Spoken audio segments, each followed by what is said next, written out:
course, that's one of the biggest arguments in the scholarly world is what happened when. Because it's from this Bible study program that we did here a gazillion years ago. Wow.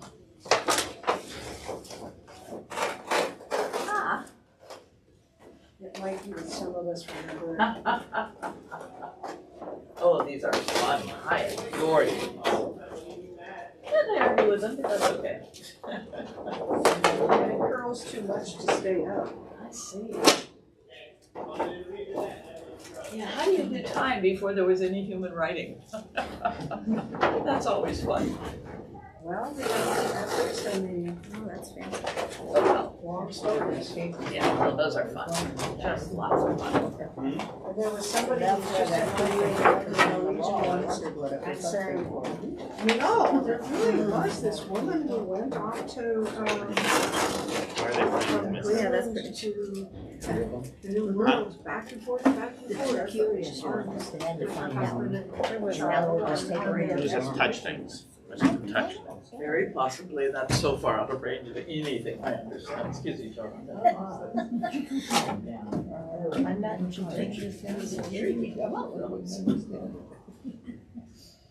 Oh, wow. Let's hear it. Oh, I don't remember them. I don't either, but I think we're gonna get a taste of them. Mm-hmm. Fun. Hi, everyone. Hi. How's it going today? Hi, Tanner. Good. Excellent. Just close this one. Okay.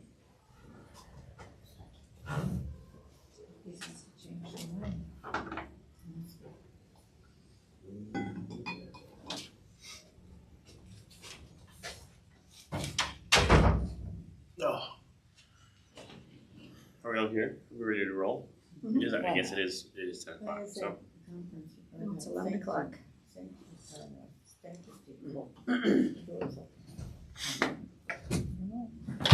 I opened it this morning. I was in there this morning. You're talking about the sacristy? I have been in there. It is me. It is my fault. Okay. I have not closed it yet because I'm not done. So, You need more wine? it was my meddling. No, not that line. Thank you. I appreciate it. Need more wine? I mean, we do, but not that. That's fine. All right. Hi, folks.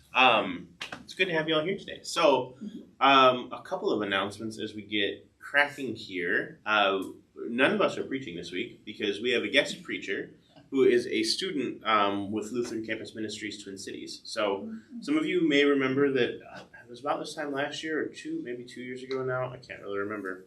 Last year, this time couldn't have been because I was a bit of a blur then with a small child on the way. Must have been 2 years ago. But we had a student preacher who came and he was really awesome and preached a really killer, wonderful sermon. Well, we're partnering with him again, and they're going to come back and hang out and talk about Lutheran Campus Ministry Twin Cities, which is one of our ministry partners, and what they're up to. And Pastor Kate, who is the campus pastor, is going to be here to help us with worship. I don't know what she's going to do yet, but it's going to be great. And she's going to lead us in a forum after worship as well, just to talk more about what they are up to. We have had a number of students from All Saints who've been part of Lutheran Campus Ministries, not just in the Twin Cities, but in all the other campuses that exist that have a Lutheran Campus Ministry as part of them. And we're really excited to have Lexi, who is one of their students, college students, who's going to be preaching for us this Sunday. So I have absolutely no idea at all what she is preaching on. So when it comes to our readings for today, we're just having fun because it doesn't have to fit with anything else. So, but whether you're joining us online or here in person, I encourage you to come and be a part of that conversation and stick around for the forum if you can. Pastor Kate is really cool and a lot of fun, and they do a lot of really cool stuff on that campus, and I know she's excited to share about that and what they're up to too. So, and also, as a plug for them, there will be an opportunity to give an extra offering towards some of the stuff that's happening on that campus this Sunday. And so we'll have information about that out in the narthex on Sunday, and if that's something that is of any interest to you at all, or if you have questions about it, you can let us know, and we would be happy to answer those for you. So, But today, our texts are two really lovely, wonderful texts. We're going to be looking at Ezekiel chapter 37 and John chapter 11. And today, we get the Valley of the Dry Bones as our Ezekiel text. And Pastor Rebecca asked me, invited me to play guitar for you all so that we could sing this song together. And I gave it the old college try, and it was awful. And I love singing this song and hearing this song and hate playing this song. That's what I've discovered in the last 24 hours. So I thought that we could listen to one of my favorite versions of the song. I know that there are many and various ones out there. The Delta Rhythm Boys put out a version that will probably sound fairly familiar. They all sound fairly familiar. That I really, really love. So we're going to go with that one. For those of you who are watching online, because I don't want Facebook or YouTube to yell at me, I'm going to mute the camera, which means you're not going to hear the song. I'm sorry. You can watch the little video, but you can't hear the song. And if you want to listen to the song, I encourage you to just pull it up and listen to it along with us or after this because it's a fun song, or find a version of it and enjoy. So I need to do that really quick so that I don't get yelled at by Google. And...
Turn the sounds on. I did. I am a big fan of the camera work on that particular video. I think it's just wonderful, you know. The sharp creases on those oh my pants. gosh. Oh, You can- yeah. And you're looking at this group of incredibly talented singers, Yeah. and you know that they're singing in front of a white audience. Mm-hmm. Like, you can just tell that they're, and that is definitely not how they sing that song in church on Sunday, right? Like they're just like itching to sing it how they know that it should be sang. You could hear it. You can just, hold it back. Just hold it back for Lawrence Welk. It's just it's 6 o'clock and people are in their homes, and it's just lovely. So, but if you ever want to check out some more of their stuff, the Delta Rhythm band has a few videos out and about, and they also have some really cool recordings as well that have survived over the decades, and they're lovely. So, all right, Pastor, if that's your text, what are we talking about? Well, we forgot to hand out the paper for the anatomy quiz. Surely you've got the anatomy of the human body now. They did it beautifully. Let's read what all of this is about. It's one of the most famous chapters, both in English-speaking congregations and Hebrew-speaking congregations, and we get to start with verse 1. And if we could go around, I would be delighted, and if you don't want to read out loud, say pass, but it would be great if you would. It's verses 1 through 14, and Joan, would you lead us off? Yes. The hand of the Lord came upon me, and he brought me out by the Spirit of the Lord and set me down in the middle of a valley. It was full of bones. He led me back and forth among them, and I saw a great many bones on the floor of the valley, bones on the floor of the valley, bones that were very dry. Then he asked me, Son of man, can these bones become living people again? O sovereign Lord, I replied, you alone know the answer to that. Then he said to me, prophesy to these bones, and say to them, O dry bones, hear the word of the Lord. Thus says the Lord God, to these bones I will cause breath to enter you, and you shall live. I will lay sinews on you, and I will cause flesh to come upon you, and cover you with skin, and put breath in you, and you shall live, and you shall know that I am the Lord. So I prophesied as I was commanded, and as I was prophesying, there was a noise, a rattling sound, and the bones came together, bone to bone. I looked, and tendons and flesh appeared on them, and skin covered them, but there was no breath in them. Then he said to me, prophesy to the breath, prophesy, mortal, and say to the breath, thus says the Lord God, come from the four winds, O breath, and breathe upon these slain, that they may live. I prophesied as he commanded me, and the breath came into them, and they lived and stood on their feet, a vast multitude. And then he said to me, Mortal, these bones are the whole house of Israel. They say, our bones are dried up, and our hope is lost. We are cut off completely. Therefore prophesy and say to them, this is what the sovereign Lord says. O my people, I am going to open your graves and bring you up from them. I will bring you back to the land of Israel. When this happens, O my people, you will know that I am the Lord. I will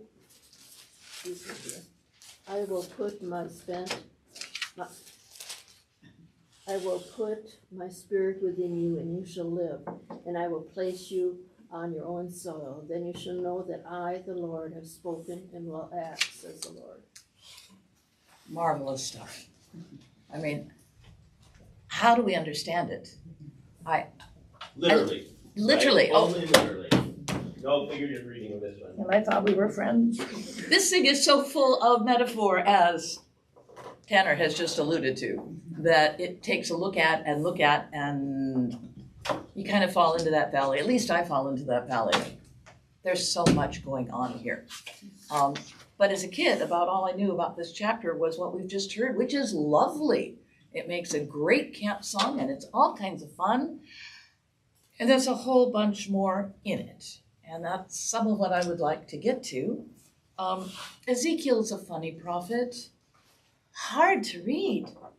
Hard to imagine the man who at some point does these sign acts with his body, lies on his side because the Lord God told him to, for over 100 days and has to cook, or 400 days, whole bunches of time, and has to cook on dung. You know what that is, but it was supposed to be human. He said, I can't do that. Could it be animal? God gives him permission. And that prophesies how long the northern kingdom and then how long the southern kingdom will be in exile and will have problems. Sign acts, where he does things with his body that, no thank you.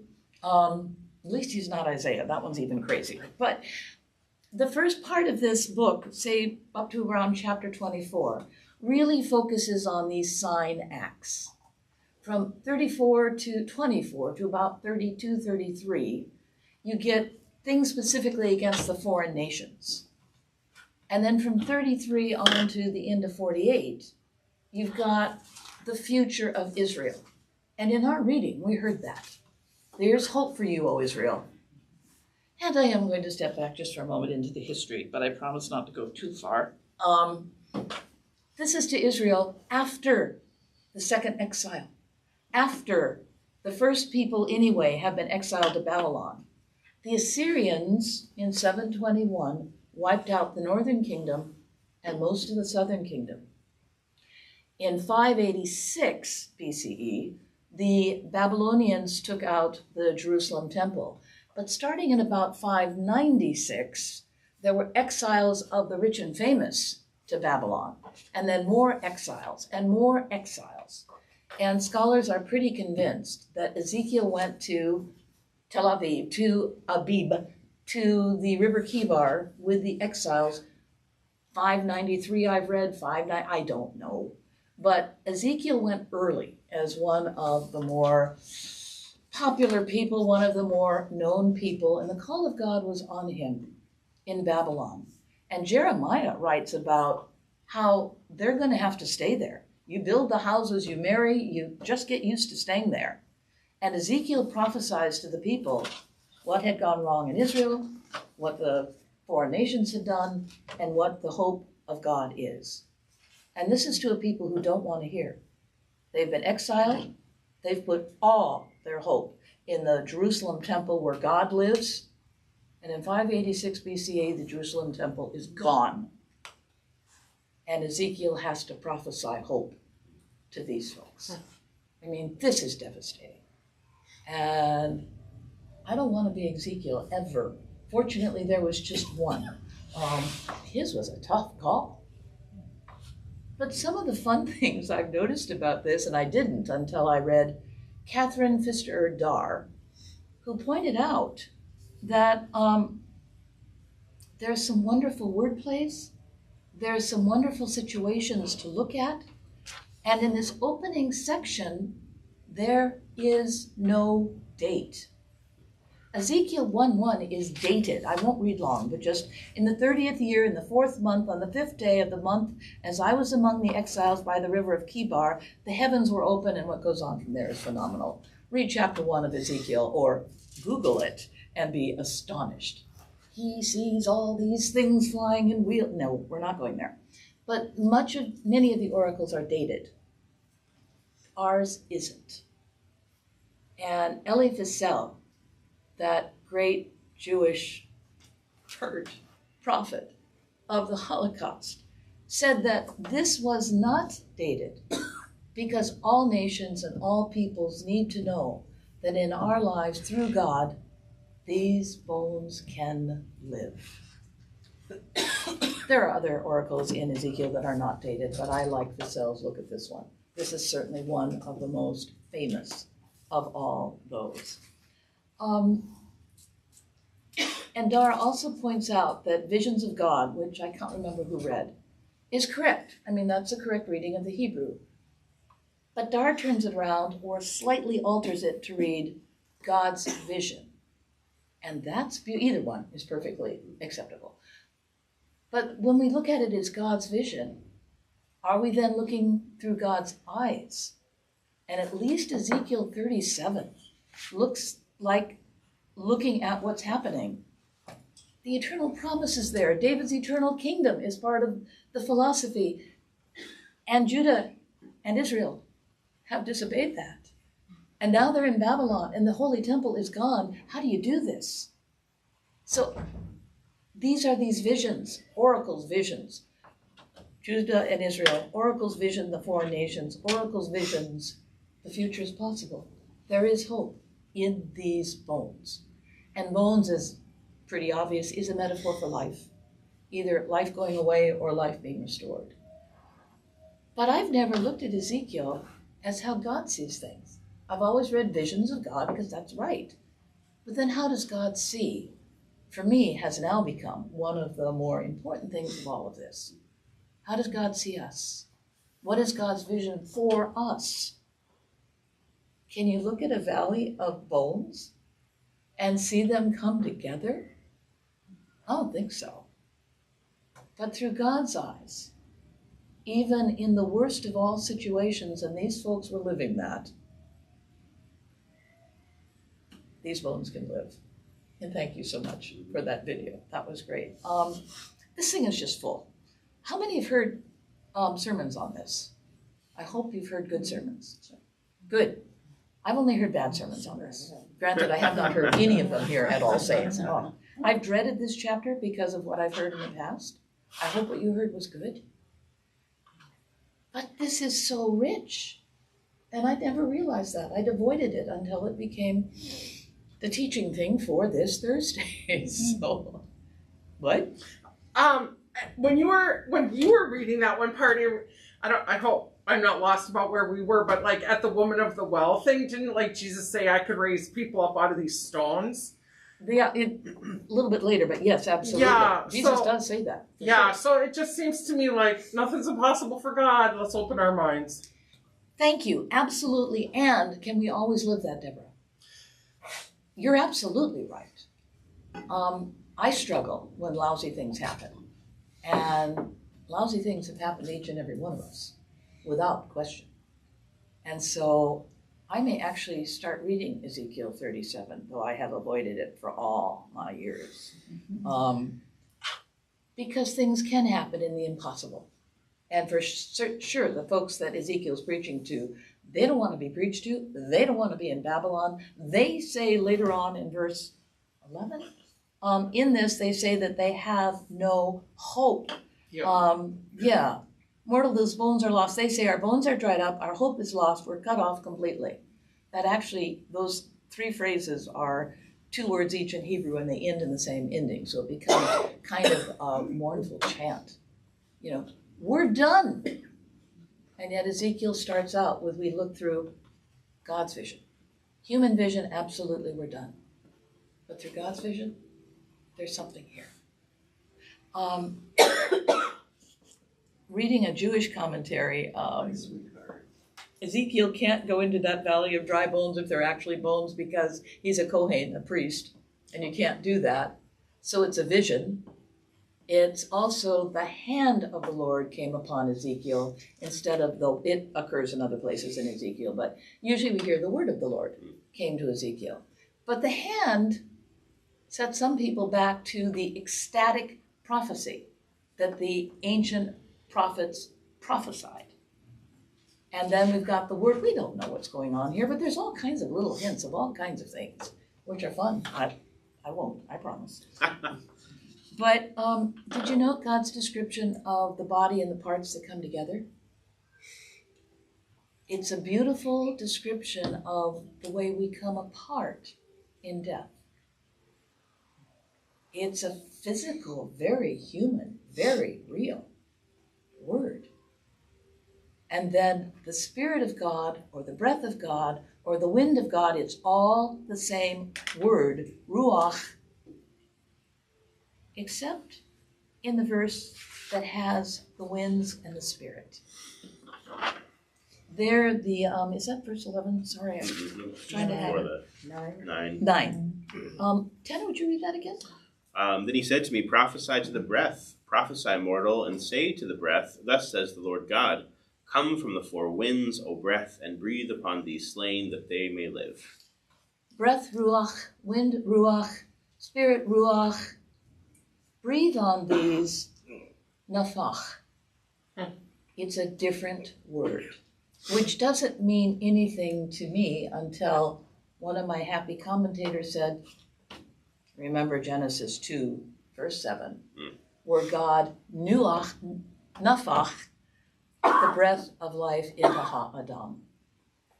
The funny thing about Hebrew is that the same verbs, it's sometimes weird, will be put together, and then when you read that same collection of verbs later on, oh, good Jewish Hebrew students, we're immediately brought back to when we heard it before. Here, Genesis 2:7 is intentionally being brought in. God breathed life into the Adam, the Ha-Adam creature at the very beginning of creation. God is going to breathe life. And the four winds, that's everything. Four winds is one of those numbers that's total. Four corners of the earth, the four winds of heaven, the four rivers at the Garden of Eden. This is encompassing the whole world and going all the way back to the beginning. It is this God that will lead the people and guide them. Am I supposed to be imagining like you can see the bones on top of the sand, or Absolutely. and they're not buried? Absolutely. Why are they not buried? Like, Oh. I know some cultures didn't Thank you. start burying, like Inupiaq people weren't burying people until the missionaries showed up. Right. Yeah. Judaism is absolutely not one of these. So the not being buried this is a war scene. Okay. In the ancient Near East, the Assyrian kings would brag that they just left the bodies scattered across the field. So thank you, Deborah. This is one of the worst things that can happen to a Jewish character. You are buried, you are brought to the house of your fathers. Okay. These are not, and it's not good. And the fact that the bones were left above the ground, making it so that somebody who was Jewish could interact with them, to touch. Oh. Like, right? Even if you accidentally Mm-hmm. were to interact with said bones, it would have made you unclean, right? Really And so bad. like this is like, you're supposed to, the vision of the Valley of the Dry Bones is like really bad. The whole Like concept, vultures and like coyotes. really bad. and- I mean, yeah. So not only Yeah. defeat in battle, but also unclean, also lack of ritualistic burial, also, I mean, like all of the worst of the worst of the worst for devout Jewish people to encounter and experience. Like, this is a really, really bad vision, right? Like, we come up with really fun songs about it, so we don't think about that, but like, it's a really, really bad vision. Yes, thank Yeah. you. The worst thing that could happen. One other just minor piece, and this is scholars that I've read. I go back to verse 37 when I think of, and I believe in the Holy Spirit, the Holy Catholic Church, the communion of saints, the resurrection of the dead, because that's very definitely a Jewish philosophy. And as much as I would like to connect it to this chapter, this is 6th century BCE, the 500s, almost definitely. And that philosophy didn't show up clearly in the Jewish faith and situation until 200s BC, 100s, about the writing of Daniel, because Daniel 2:12 talks about those being raised again, either to good things or to bad things. But Daniel almost definitely written in the 2nd century, around 150s BCE. Some early stuff, some definitely later stuff. Editing, who knows. But most people will go for the resurrection of the dead back to Daniel 12:2. Not to Ezekiel 37, as much as I would like it to be that. So, all done. Different sort of thing. You're done? That's Yes. it? That's all you had? I'm being good. Oh no, I could talk again and again about the Assyrians, but you don't want me to. It's shocking to me. I'm so sorry. Are there questions? And I promise not to talk too long. John? No, you're fine. No? Okay. Actually, no, there was Did you one ask other your question question. about Ezekiel, John? What? Did you ask your Ezekiel a question earlier? No, that was a Jonah question I had. Ah, But yours. If I see it again, I'll ask you. That's fine. There's so much here. We could go on for hours. I could go on for hours. Yep. Right. Well, let's look at John 11 then. Another loaded, wonderful Another text. wonderful loaded text. Absolutely. We, however, this week are not reading the entire chapter. Close, but not the entire chapter. So, you know, we've got that going for us. John chapter 11, verses 1 through 45. And it breaks itself up fairly nicely. So I thought we would just go by chunks 1 through 6, 7 to 16, 17 through 27, 28 to 37. And then the only thing that's kind of weird is that last one, 38 to 45. 45 is kind of in the next little chunk. So whoever reads that, just be aware of that. So you want to kick us off? That was too fast for me, buddy. You want to kick us off? I'll take the first paragraph. Oh, Okay. good. I'll go right after you. Tell me my Perfect. stuff. Okay. Now a certain man was ill Lazarus of Bethany, the village of Mary and her sister Martha. Mary was the one who anointed the Lord with perfume and wiped his feet with her hair. Her brother Lazarus was ill. So the sisters sent a message to Jesus. Lord, he whom you love is ill. But when Jesus heard it, he said, this illness will not lead to death. Rather, it is for God's glory, so that the Son of God may be glorified through it. Accordingly, though Jesus loved Martha and her sister and Lazarus, after having heard that Lazarus was ill, he stayed 2 days longer in the place where he was. Then he said to his disciples, let us go back to Judea. But Rabbi, they said, a short while ago the Jews tried to stone you, and yet you are going back there? Jesus answered, are there not 12 hours of daylight? A man who walks by day will not stumble, for he sees by this world's light. It is when he walks by night that he stumbles, for he has no light. Still supposed to go. Okay. After he had said this, he went on to tell them, our friend Lazarus has fallen asleep, but I am going there to wake him up. Am I still supposed to go on? Yeah, through 16. Oh, through 16. Okay. His disciples replied, Lord, if he sleeps, he will get better. Jesus had been speaking of his death, but his disciples thought he meant natural sleep.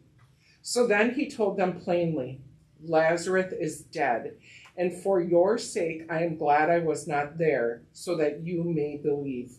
But let us go to him. Then Thomas, called Didymus, said to the rest of the disciples, let us also go, that we may die with him. When Jesus arrived at Bethany, he was told that Lazarus was already been in his grave for 4 days. Bethany was only a few miles down the road from Jerusalem, and many of the people had come to console Martha and Mary in their loss. When Martha got word that Jesus was coming, she went to meet him, but Mary stayed in the house.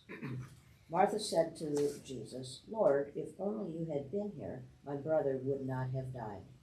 But even now I know that God will give you whatever you ask. Jesus told her, your brother will rise again. Yes, Martha said, he will rise when everyone else rises at the last day.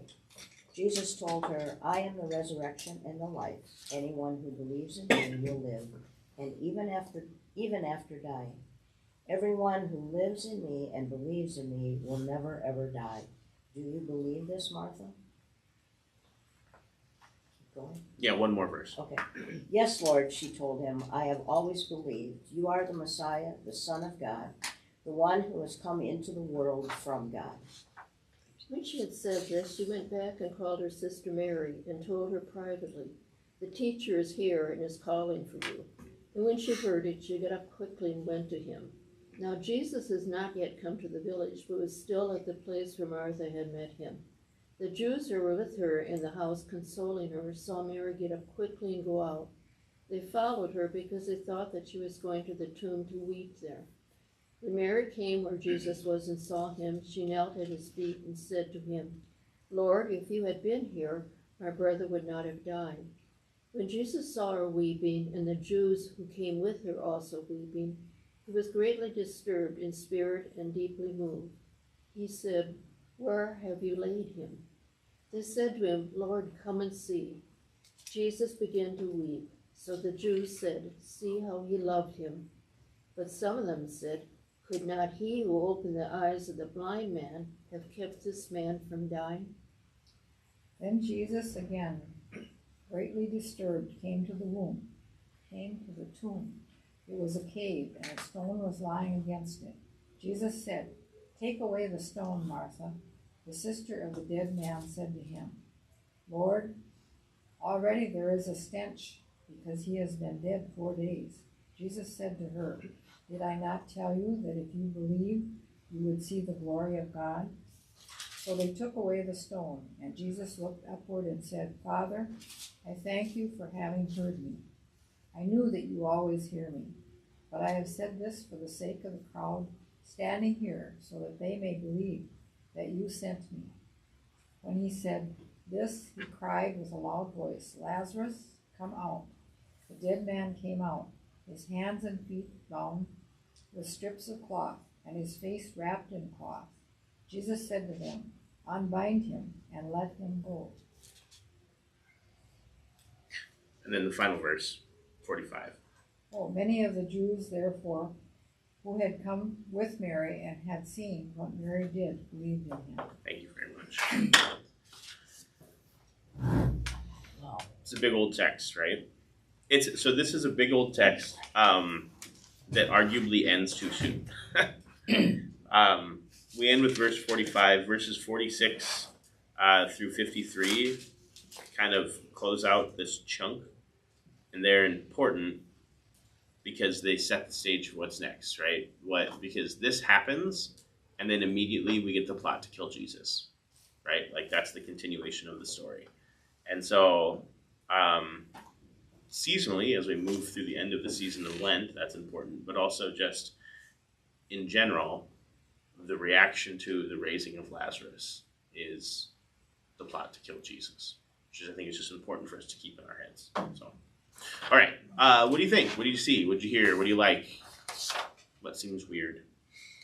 What seemed weird was Jesus saying, are there not 12 hours of daylight? And I'm thinking, I don't think he's on the equator. So why would that be a number he would use? Maybe it was summertime, and so they got a little bit more.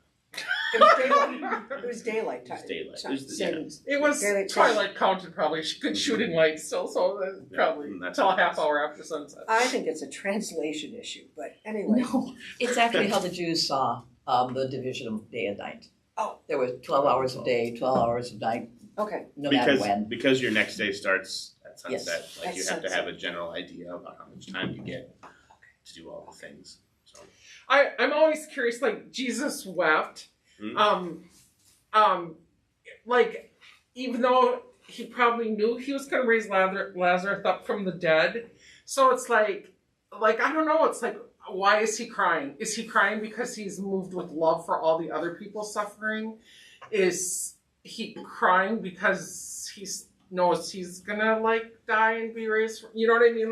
Why is he crying? Because doesn't he know he's gonna raise Lazarus from the dead? And I don't know, you think everybody else would be crying, but Jesus is like, hey, I know how this is gonna turn out. I'm not that upset about this, so I don't know. So I have an answer for this, but I want to hear what everybody else thinks before I get into mine. I think it's sympathy for his friends. Sympathy and for his just friends. the suggestion from all the people around him. So confirmation students have a verse that they can actually learn. Mm-hmm. Easily Easily memorizable. memorized. Easily memorizable verse. I think he was angry. And I think that he was angry because I think that we read verse 33 incorrectly. Because most of our English versions translate it based off of a KJV mistranslation. Verse 33, Jesus saw her weeping, and the Jews who came with her also weeping, and he was greatly disturbed in spirit and deeply moved. Now, when you see the phrase greatly disturbed and deeply moved, and you're thinking about death, you think, sure, disturbed, moved, emotional, sad, things of that nature. But the Greek here is, for greatly disturbed, is a word called embrimeomai. And everywhere else that exists is anger and indignation. And then deeply moved is agitated or troubled. So if you get rid of greatly disturbed and deeply moved and instead say he was indignant and agitated, or he was angry and troubled, it changes that chunk of the passage a bit, right? Because what happens in verse 34 is he says, where have you laid them? And they said to him, Lord, come and see. Now, come and see is a phrase that we get throughout the Gospels, especially in John. And usually it's Jesus saying to people who he has called, come and see what God is up to. Come and follow me. And so in this passage, what the writer of John's Gospel does is he takes that and he mashes it together in a really lovely way. and he holds up the Jews who have gathered, saying, "Come and see," to what Jesus has said, "Come and see." And there are two different things here, and it echoes directly to the Ezekiel text, right? Because what the Israelites are saying in the Ezekiel text is, our bones are dried up, and we are hopeless and dead. And God says, breathe new life and hope into this. And in the John text, we have the Jews saying, come and see death. There is a tomb, there is a body, there is death, there is decay, there is stench. And Jesus is mad that they can't see hope and new life, even though that is what he has been proclaiming in very, very long chapters so far. I see a Jesus who is weeping with frustration just as much as he's weeping with grief. The grief that it here for me is witnessing a group of people who he loves still not getting what God is up to, and dwelling instead in death instead of hope and new life. And then that becomes the rest of this text, right? It becomes him preaching and doing a miracle that is to prove to them, right? Like, did I not tell you that if you believe, you would see the face of God? Did I not tell you? I give you, and then he prays out loud, right? Father, I thank you that you have sent me here and that you have killed my friend so that we could prove to these people what I've been trying to prove to them again and again and again and again, that they should seek life and hope instead of death and despair. I have a note in my notes that in 35, wept. The Greek for this word is not the one for loud grief or wailing as in verse 33, but one that denotes quiet weeping, shedding tears. Shedding tears. It's not, well, and so traditionally at some of these funerals, you'd have professional mourners too, right? People who would stand outside of homes and beat their breasts and wail and scream, and that was part of the act. And in many cultures around the world, that's part of the act of grief, is that this is what the community does in order to walk with people and families as they go through the mourning. The people gather and they proclaim loudly the grief that some people can only feel quietly, right? Like that's part of it. And so the fact that Jesus has come in and is not expressing loud grief, which is what would have been expected, also sets him apart, right? Did they? I'm confused about Jewish custom, but didn't they like sit Shiva or something? Shava for like 7 days, or was that going on back then? I don't know that it was going on then. It certainly is now. I don't know when that tradition started, Deborah. Like, I wonder why that many days. Like, did they think something special was going on, and that's why they got to sit that many days? Actually, part of it, the thing with the 4 days was in one of the commentary I read, said that it was a popular belief that the soul and the body were finally separated after 3 days. So at 4, there was absolutely no hope of resuscitation. Oh my goodness, that's interesting, John. Yeah. So the fact that he waited even a little bit longer would have, like that 4th day, would have solidified the grief, right, for the sisters too. And it just means that there's absolutely no possibility of a rational explanation. Mm-hmm. Which is part of this too, right? Like, stop it with your rational explanations. Like, this is what God is up to, you know. Ezekiel. Which is Ezekiel too, right? Yeah, the valley of the dry bone. It makes no sense for a valley of dry, dead bones to rise, right? It makes no sense. And so what's God up to, right? And it's hope. It's all about hope. The whole thing is about hope. And then it is also about now, right? This idea of resurrection, this idea of new life, this idea of new hope is a now thing. So you have at the beginning of this text, Jesus interacting with Martha, and she says, I know that he will rise again in the resurrection on the last day, right? And Jesus's reaction to that is, no, now is the resurrection. Today is the resurrection. Today is the day you get to experience new life and hope.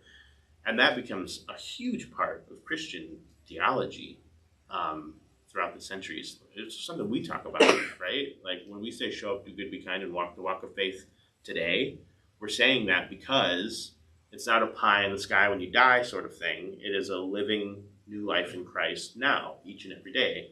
Luther understood that. Luther said every day when you wash your face, remember your baptism. Right? And remember again then the promises of God that are for you and the call that God has upon you to, do things, do the stuff that God has called you to do, and to live a life of hope and new life. Wouldn't you love to interview Lazarus? You guys don't you wish, if we were living now, we could send someone out to get the scoop? It does have to be somewhat shocking, right? I know, Around. Did you see anything? What's going on? Did you see our other dead family members? Yeah. You know what was that like, right? Was it just all you were happy? I saw too that Lazarus. I've only seen the name once or twice, but Lazarus or another version of Eliezer were just common names, and so this Lazarus, just referring to Lazarus, doesn't really separate him from the many Any others. of the others, yeah. And we have a vague idea of what Mary we're talking about as well. I mean, a very vague idea. Like, she's identified as the one who anoints Jesus' feet with perfume, but other than those two stories, we don't know what our connection is outside of that, right? And so, we get all the name that Mary was common, Lazarus was common, the names were common, and so that's just how it was. So, Jesus was common. Jesus was common. There were a lot of John. Jesuses floating around. Yep. One thing Paul's, I've a lot of Peters. never seen anybody do a sermon on, or I've never read anything about comparing how Martha is such of strong faith and awesomeness in this story compared to when she's getting in trouble because she wants Mary to come help her clean cook and take care of the guests. The story with Luke and John, forgive me. Yes, Yeah. Thank you. There's a confabulation there, right? Because there's an assumption that this Mary and Martha and the Mary and Martha of Luke and John are the same, which they might not be. Oh my gosh. They don't necessarily have to be the same. I mean, there's no connection between them otherwise, right? But they might be. They might be. Yep. There's no reason that they're not, but there's also no evidence that says that they are. That's we don't have a. It's all the things, right? So it's easy for us to conflate them, right? Just like we do with it's the same thing we do with the Christmas story every year, right? We pull from all the Gospels, we make a nice nativity, but the reality is the wise guys don't exist in Luke, right? They just aren't there, and so we add the things all together and make a very nice story. But we do that with the rest of the Gospels too, and we mix and match, and we decide, oh, well, is this blind man and that blind man the same blind man? And is this person and that person the same? And, oh, man, is he riding on a colt and a donkey at the same time? Are we really sure about that? What's going on? Misreading. Yes. It's a very strange and somewhat painful way to ride into a town, one would think. Is it like a circus thing where he's standing on them? So, you just get into all that fun stuff, In right? Hebrew, you repeat what was just said often, and Matthew completed that to become two instead of a repetition of the one with further detail. He did that very well, Oh, well. right? Because why not? Is this the first time Jesus said, "I'm the resurrection and the life," that we know of? I don't know offhand. Because, you guys, I just think he's always revealing information to the chicks. I just want to say, Well, he is. That's true. But we do. It's another I am text, right? Yep. And so we get that another one of those. I don't know off the top of my head. The thing that I think another one of the things that stands out for me in this text is that at the end of it, there's no rejoicing.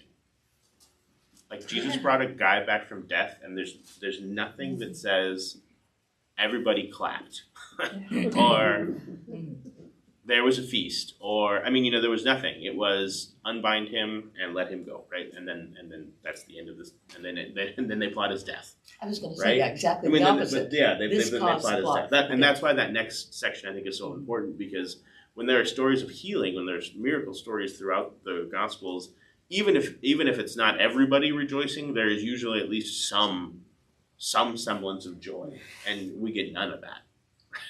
We don't get that here. Power over death must have really scared him. Probably would have freaked me out, though. To be fair, would have really freaked me out. Well, some of the But ancient part of prophets that- did it. Yeah. But part of that next paragraph where the priests are thinking about things, their fear is the Romans will come and destroy our holy place.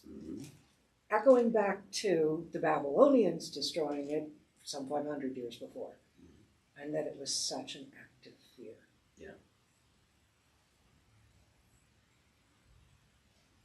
And that's part of it. I think that for me that's part of the reason that I think that Jesus is mad in this text is that he knows that it's going to echo into fear instead of into hope. Yeah. Right. And not fear for, I mean, to some extent fear for life, right? But mostly fear for status, power, buildings, right? Like, now, don't get me wrong, building is very important to the entire culture and religious way of life. Like that's an important thing in this culture. But Jesus also makes it very clear again and again and again that people need to stop worrying about buildings and worry a lot more about the poor folks that are begging outside of them. And they just don't seem to get it. It seems like we could have a lot of issues like this in our suppressed groups of people. Mm-hmm. Like, let's not do something, so awesome that they want to take our land, or let's not do something, like let's not wear our best jewelry because they might come and rob us, or I don't know. For me, this is having a feel of like what kind of suppressed people are living with this kind of, we got a system that works right now, don't disturb the balance. Mm-hmm. Oh, I hope I'm not in on that. If I'm in on that and I don't know, John, let me know. Okay. I think that's right, right? Like, Okay. Once a culture, society of people are established, there is always the worry that somebody will upset the apple cart, right? Yep. It's the conversation we've been having for years here about justice, right? Like, Reconciling Works has a really great image out right now that's like that has the pride flag on one side, and then the line on the other side is equality for others doesn't equal less for you. Justice isn't pie, right? Yeah. Like it's not like if we let somebody else have equality, then they get a slice of pie and we get less of the pie, right? No, it's not that. There's an insurmountable amount of possibilities for justice out there, and somebody else getting justice, somebody else having equality does not mean that we have less, right? It just means that we're all in this together, right? And I think that's a important thing for us to remember. So, and I think that it's useful to think of both of these texts as an opportunity for us to really think about when we say come and see. Are we inviting people to come and see death? Are we inviting people to come and see new life? Right? What are we when we invite people into our tradition, right? Into the church, when we welcome new people into the church, are we inviting them into structures of death or opportunities for new life? And I think that here at All Saints we're relatively good at the opportunities for new life side of things. But I think it's good for us to always remember that that allowing ourselves to become staid and static and not allowing the place in which we are right now to change as it must change is that dichotomy, right? Like if we say come here and be exactly like we are, we're inviting people to come and see death because eventually how we are is not going to work. Who we are right now is not who we were 5 years ago. Thanks be to God. Thanks be to God. Who we are 5 years from now better not be who we are right now. Right? I hope that we are a different place, and that we are enacting and engaging in new forms of justice and equality and living hope in a new way. If we're not, then we're saying to people, come and see death instead of come and see new life, right? And so the more that we can do to live into that, the better. And one of the planks on the platform you spoke about last night. We take that God forgives us. We lean on that, rely on that. That's critical.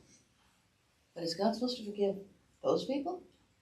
You know, until we can do that, and it's very hard. Precisely what you said.